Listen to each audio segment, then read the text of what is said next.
یہ قنوت بھی اللہ کے لیے ہے، جھک کر کھڑے ہونا، اسے قنوت کہتے ہیں۔ قانتین، قانتون، پھر رکوع اللہ کے لیے، سجدہ انتہا ہے، اس لیے کہ اس میں تو انسان جو ہے اپنے جسم میں جو اعلیٰ ترین حصہ ہے یہ پیشانی، یہ جب زمین پر ٹیک دیتا ہے اپنے پروردگار کے حضور میں تو گویا کہ اپنی انانیت کی نفی مطلق ہو گئی۔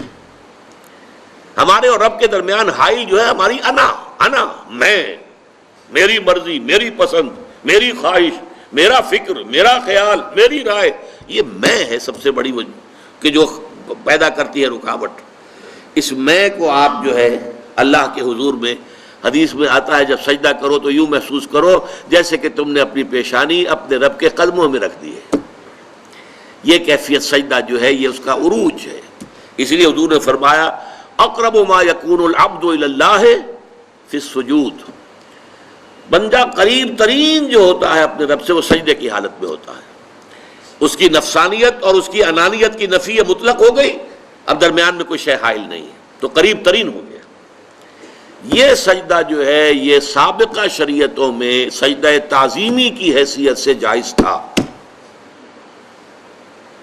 حضرت یوسف علیہ السلام کو ان کے والدین نے اور 11 بھائیوں نے سجدہ کیا، قرآن مجید سے ثابت ہے، اور سجدہ تعظیمی کہلاتا تھا یہ۔ لیکن شریعت محمدی میں آ کر توحید کی جو تکمیل ہوئی ہے اس کا ایک مظہر یہ ہے کہ سجدہ کسی کے لیے نہیں ہے سوائے اللہ کے۔ مغل دربار میں سجدہ تعظیمی رائج تھا، بادشاہوں کی شان، وہ تو بادشاہت میں جو کچھ ہوتا ہے سب مغلوں کے ہاں تھا۔ سجدہ تعظیمی اور فتوے دے رکھے تھے علماء نے کہ جائز ہے۔ شیخ احمد سرہندی کھڑے ہو گئے کہ نہیں حرام ہے، ان کی پیشی ہو گئی، عدالت بادشاہ کے دربار میں حاضری ہو رہی ہے، لوگوں نے کہہ دیا کہ وہ جھکے گا نہیں، لہذا ایسا کرو کہ ایک دیوار سی بناؤ، اس میں کھڑکی بناؤ، تو بادشاہ کی طرف جاتے ہوئے اسے اس کھڑکی میں سے گزرنا پڑے گا تو سر جھکا کے گزرے گا۔ حضرت مجدد الفسانی جب وہاں سے گزرے تو پہلے اپنی ٹانگیں نکالی پھر سر نکالا۔ گردن نہ جھکی جس کی جہانگیر کے آگے، جس کے نفس گرم سے ہے گرمی حرار۔